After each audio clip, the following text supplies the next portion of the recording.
দেখুন, আজকের এই ভিডিওর মধ্যে আমি আপনাদেরকে এমন একটি ভিডিও ক্লিপ দেখাবো যেটি দেখার পর আপনারা চমকে যাবেন। আমাদের আজকের এই বিশ্লেষণটি পুরোটা দেখার পর ভিডিও দেখার দৃষ্টিভঙ্গি আপনার বদলে যেতে বাধ্য, আমি গ্যারান্টি দিয়ে আপনাদেরকে বলছি। দেখুন, বিশ্বের বিভিন্ন দেশেই হুট করে কিছু আন্দোলন তৈরি হচ্ছে এবং তার কিছুদিনের মধ্যে দুম করে সরকার পড়ে যাচ্ছে। এবার প্রশ্ন হচ্ছে, সে সরকারগুলি কি শুধু আন্দোলনের জন্যই পড়ে যাচ্ছে, নাকি এর পেছনে রয়েছে অন্য কোনো কারণ? আফগানিস্তান, নেপাল, বাংলাদেশ, শ্রীলঙ্কা, মায়ানমার, পাকিস্তান এই সমস্ত দেশ তো হয়ে গেল, এবার টার্গেট কি মোদি? তো আজকের এই ভিডিওর মধ্যে আমি আপনাদের বিভিন্ন দেশের সরকার পড়ে যাওয়া এবং ভারতের সরকারকে টার্গেট করার পেছনে যে ব্যাক স্টোরিটা আছে সেই ব্যাক স্টোরি নিয়ে আপনাদের সঙ্গে আলোচনা করব। তো চলুন আজকের এই ভিডিওটি শুরু করা যাক। তো শুরু করার আগে আপনাদের কাছে একটি বিশেষ নিবেদন, আমাদের চ্যানেলটিকে অবশ্যই সাবস্ক্রাইব করে রাখবেন। তো চলুন আজকের এই পর্ব শুরু করা যাক। দেখুন, সবার প্রথমে আমরা যদি ধরি তাহলে আফগানিস্তানের কথা আমাদেরকে বলতে হয়। দেখুন, আফগানিস্তানে মোহাম্মদ ঘানির সরকারকে কীভাবে এক মাসের মধ্যে পড়ে যেতে হয়েছিল। তারপরে পাকিস্তানে আমরা সরকার পড়তে দেখলাম, তারপরে মায়ানমারে, তারপর শ্রীলঙ্কা, তারপর বাংলাদেশ, এখন আমাদের সামনে জ্বলন্ত উদাহরণ সেটি হচ্ছে নেপালের সরকার পড়ে যাওয়া। আর নেপালের সরকার পড়ে যাওয়ার পর নেপালের প্রাক্তন প্রধানমন্ত্রী কেপি শর্মা ওলি তো সরাসরি ভারতবর্ষকে দায়ী করলেন। ওলি বললেন যে ভারতবর্ষ বা প্রধানমন্ত্রী নরেন্দ্র মোদীর জন্য তার সরকার পড়ে গেছে। তাহলে প্রশ্ন হচ্ছে, সত্যি কি নেপালের সরকার পড়ে যাওয়ার জন্য ভারত সরকার দায়ী? তো সবার প্রথমে এই ভিডিওটা আপনারা দেখুন। को आज मैं ये बोल रहा हूँ, शायद आज 12 तारीख है, कितनी है सर? जी। आज 12 तारीख है ना सर? तो मैं आपको ये बोल रहा हूँ सर कि आपको एक शॉकिंग लगेगा, आप अभी कुछ दिन के बाद एक और न्यूज़ सुन लेंगे कि नेपाल की गवर्नमेंट गिरने वाली है सर। आपको बहुत, अभी शायद मैं चला जाऊंगा यहाँ से और आपको मेरा एक शॉकिंग याद आएगा कि लक्की बिस्ट क्या बोल कर गया सर। आप नोट करिए, विद इन आपको बहुत जल्दी 10 दिन 15 दिन के अंदर खबर आने वाली है, नेपाल की फिर से गवर्नमेंट गिर रही है जो 2 महीने पहले बनी थी। कौन है इसके पीछे सर? एजेंसी। তো এই ভিডিওর মধ্যে আপনারা কি দেখলেন? এই ভিডিওর মধ্যে দেখলেন যে একজন ব্যক্তি তিনি বলছেন যে আগামী এক মাসের মধ্যে নেপালের সরকার পড়ে যেতে বাধ্য। এবার প্রশ্ন হচ্ছে, এই ব্যক্তিটি আসলে কে? দেখুন, এই ব্যক্তিটি হচ্ছে ভারতের গুপ্তচর সংস্থা তথা RNW বা রয়ের একজন এজেন্ট। তিনি দীর্ঘদিন ভারতবর্ষের রয় বা RNWতে কাজ করেছেন। আর তার এই বক্তব্য সত্যি চমকে দেওয়ার মতো। এবার প্রশ্ন হচ্ছে, এই ব্যক্তি কেমন করে জানলেন যে আগামী এক মাসের মধ্যে নেপাল সরকারের পরিবর্তন হতে চলেছে বা নেপাল সরকার পড়ে যেতে চলেছে? প্রশ্ন মারাত্মক। এবার আমরা যে বিষয়টি নিয়ে আলোচনা করব সেটি আরও মারাত্মক। তাহলে সবার প্রথমে আমরা আফগানিস্তানকে ধরি। তা আফগানিস্তানের তালিবান সরকার অভিযোগ করলেন যে আফগানিস্তানের মোহাম্মদ ঘানির সরকার ইসলামিক নিয়ম মেনে দেশ চালাচ্ছেন না, আর তাই আফগানিস্তানের তালিবানরা জেহাদ ঘোষণা করলেন এবং দেখা গেল মাত্র এক মাসের মধ্যে মোহাম্মদ ঘানিকে ইস্তফা দিয়ে দেশ ছেড়ে পালাতে হলো এবং সেখানে তৈরি হলো নতুন তালিবানি সরকার। তারপরে আমরা দেখলাম পাকিস্তানের প্রধানমন্ত্রী ইমরান খানের বিরুদ্ধে অভিযোগ উঠল দুর্নীতির এবং রাস্তায় লক্ষ লক্ষ জনতা নেমে পড়লেন এবং রাতারাতি ইমরান খানকে গ্রেপ্তার করা হলো এবং তিনি প্রধানমন্ত্রীর পদ হারালেন। তারপরে চলে এলো মায়ানমারের কথা। মায়ানমারের সুকি চান, যিনি রাষ্ট্রপতি ছিলেন এর আগে মায়ানমারের, তার বিরুদ্ধে অভিযোগ উঠেছিল তিনি বিরোধীদের উপর যথেষ্ট অত্যাচার করেন, আর রাতারাতি সেখানে তার সরকার পড়ে গেল। তারপর আসলো শ্রীলঙ্কা, যেখানে অভিযোগ করা হয়েছে যে শ্রীলঙ্কার সরকার অতিরিক্ত দুর্নীতিবাজ হয়ে পড়েছে, রাতারাতি সেখানে সরকার বদল হয়ে গেল। তারপর আসলো শেখ হাসিনার বিরুদ্ধে অভিযোগ উঠল, বৈষম্য বিরোধী ছাত্র আন্দোলনের রাস্তায় নেমে পড়লেন এবং দেখলাম যে শেখ হাসিনা পালিয়ে যেতে বাধ্য হলেন, আশ্রয় নিলেন ভারতবর্ষে। তারপর এবার শুরু হলো নেপালে, যেখানে নেপালের প্রাক্তন প্রধানমন্ত্রীর বিরুদ্ধে অভিযোগ উঠতে শুরু করলো যে কেপি শর্মা ওলি দুর্নীতির দায়ে জর্জরিত হয়ে সাধারণ মানুষ যাতে কিছু জানতে না পারে তাই জন্য নেপালের সোশ্যাল মিডিয়া অ্যাপগুলি ব্যান করে দিলেন। আর তাই সাধারণ মানুষ জেনারেশন জেড নামে রাস্তায় নেমে পড়লেন এবং নেপালের কেপি শর্মা ওলির ক্ষমতাচ্যুত হলেন। এবার প্রশ্ন হচ্ছে, এই সমস্ত দেশের ছোটোখাটো আন্দোলন থেকে বৃহৎ আন্দোলন ধারণ করে এবং সরকার পড়ে যায়, কিন্তু ভারতবর্ষের স্বাধীনতা লাভ করা আজ 80 বছর পরেও কেন এমন ঘটনা ভারতবর্ষে হয়নি? আর যদি হয় তাহলে কি হতে পারে?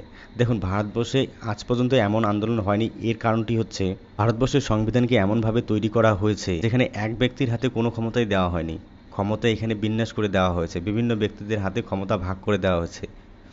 তাই অভিযোগ উঠলে কোনো একক ব্যক্তির বিরুদ্ধে অভিযোগ কখনোই ওঠে না। আর সবচেয়ে বড় প্রশ্নটা হচ্ছে সেটা হচ্ছে যে ভারতবর্ষে ভারতীয়রা থাকেই না, আর সেখানে আন্দোলন সংগঠিত হওয়ার কোনো প্রশ্নই নেই।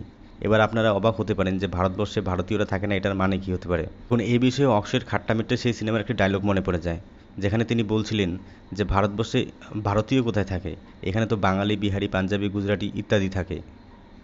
হ্যাঁ, একই জায়গায় শুধুমাত্র ভারতীয় দেখা যায়, সেটা হচ্ছে ভারত পাকিস্তানের ক্রিকেট ম্যাচ। তো প্রশ্নটা হচ্ছে সেখানেই, যে ভারতে ভারতীয়রা থাকে না, এখানে বাঙালি, বিহারি, গুজরাটি, মারাঠি এইসব লোকেরা থাকে।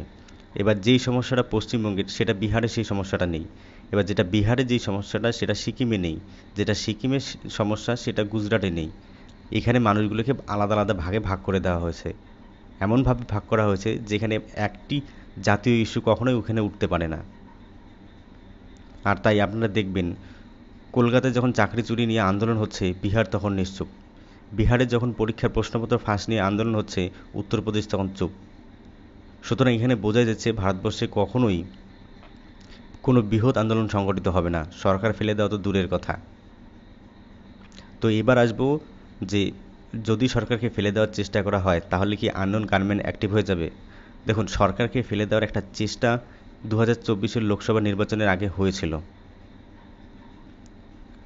যেখানে বিভিন্ন সোশ্যাল মিডিয়া তথ্য সংগ্রহ করলে দেখা যাবে যে, হ্যাঁ, একটি ডিপ স্টেট নামক একটি সংস্থা বা ডিপ স্টেট নামক একটি এজেন্সির দল ভারতের সরকারকে ফেলে দেওয়ার চেষ্টা করছিল। দেখুন, বিভিন্ন রাজনৈতিক বিশ্লেষক যারা রয়েছেন বা সামরিক বিশ্লেষক যারা রয়েছেন, তারা অবশ্যই একটা কথা এই বাক্যে স্বীকার করেন, সেটা হচ্ছে বর্তমান মোদী সরকারের যে সরকারটি রয়েছে বা ভারত সরকার রয়েছে, সেটি যথেষ্ট শক্তিশালী।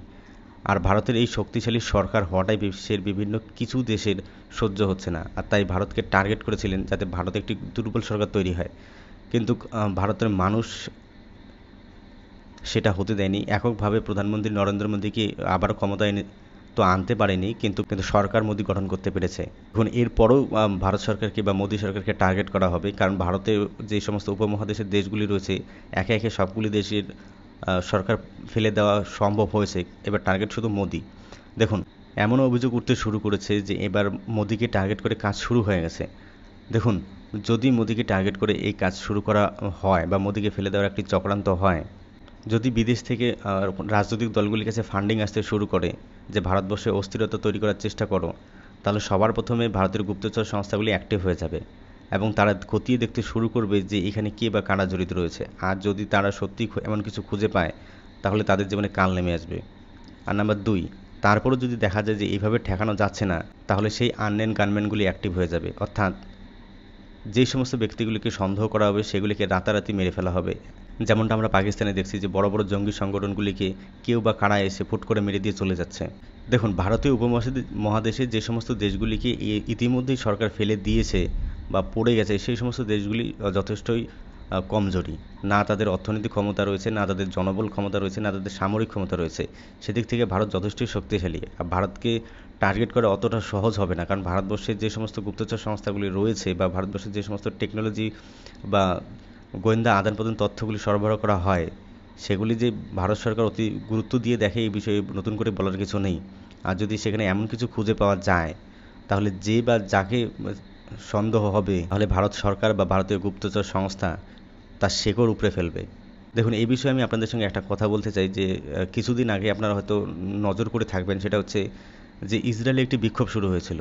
বিক্ষোভের মূল কারণ ছিল যে ইসরায়েলের প্রধানমন্ত্রী নেতানিয়াহু তিনি সুপ্রিম কোর্টের ক্ষমতা কেড়ে নিয়েছিলেন এবং তার হাতে যাবতীয় ক্ষমতা বা সুপ্রিম কোর্টের উপরের যে ক্ষমতাটা তিনি তার হাতে নিয়ে নিয়েছিলেন। এবার রাস্তায় মানুষ নেমে পড়েছিল। অনেকেই বলছেন যে এটা একনায়কতন্ত্র শুরু হয়ে গিয়েছিল। আসল ঘটনা যদি আপনারা শোনেন তাহলে চমকে যাবেন। আসল ঘটনাটি হচ্ছে যে আপনারা জানেন যে একটি পর্ন ইন্ডাস্ট্রি রয়েছে, আর সেই পর্ন ইন্ডাস্ট্রির যে বেতাল বাদশা, তিনি ইসরায়েলের সুপ্রিম কোর্টের প্রধান বিচারপতিকে টাকা পাঠাচ্ছিলেন মোটা অঙ্কের, আর তিনি এমন সমস্ত রায় দিচ্ছিলেন যেগুলি প্রধানমন্ত্রী বেঞ্জামিন নেতানিয়াহুর বিরুদ্ধে যাচ্ছিল এবং যার ফলে ইসরায়েলের অনেকটাই ক্ষতি হচ্ছিল আন্তর্জাতিক মহলে। আর এই গোয়েন্দা রিপোর্ট যখন ইসরায়েলের গোয়েন্দা দপ্তর মোসাদের কাছে পৌঁছায়, আর সেই রিপোর্ট মোসাদ হয়ে যখন প্রধানমন্ত্রীর দপ্তরে পৌঁছায়, তখন প্রধানমন্ত্রী সবার প্রথমে সুপ্রিম কোর্টের ক্ষমতা কেড়ে নিয়েছিল। এবার যদি ভারতের কথা বলি, তো ভারতবর্ষের ক্ষমতা যিনি বসে আছেন তার নাম প্রধানমন্ত্রী নরেন্দ্র মোদী। তাকে ওপর থেকে যতটা শান্ত দেখা যায়, আসলে তিনি অতটা শান্ত নন। তাই কেউ বা কারা যদি ভাবে যে ভারতবর্ষে অস্থিরতা তৈরি করার চেষ্টা করা হবে, তাহলে তাদেরকে একটা কথা বলে দিতে চাই যে ভারতবর্ষে কখনোই জাতীয় ইস্যুতে একটি বৃহৎ রাজনৈতিক আন্দোলন সংগঠিত করা কখনোই সম্ভব নয়। আর দ্বিতীয়ত সেটি হচ্ছে যে ভারতবর্ষে এমন সব চক্রান্ত করতে গেলে যে বা যারা চক্রান্তের মধ্যে জড়িত থাকবেন, তাদের শেকড় যে উপড়ে ফেলবে ভারতীয় গোয়েন্দা সংস্থা, সে বিষয়ে নতুন কিছু বলার প্রয়োজন পড়ে না। তো বন্ধুরা, আপনারা কি মনে করেন যে বিদেশি শক্তিগুলি পারবে ভারতের অস্থিরতা তৈরি করতে? কমেন্ট করে অবশ্যই জানান। আজকে এই পর্যন্তই, দেখা হচ্ছে আগামী ভিডিওতে। ততক্ষণ পর্যন্ত আপনাদেরকে জানাই জয় হিন্দ।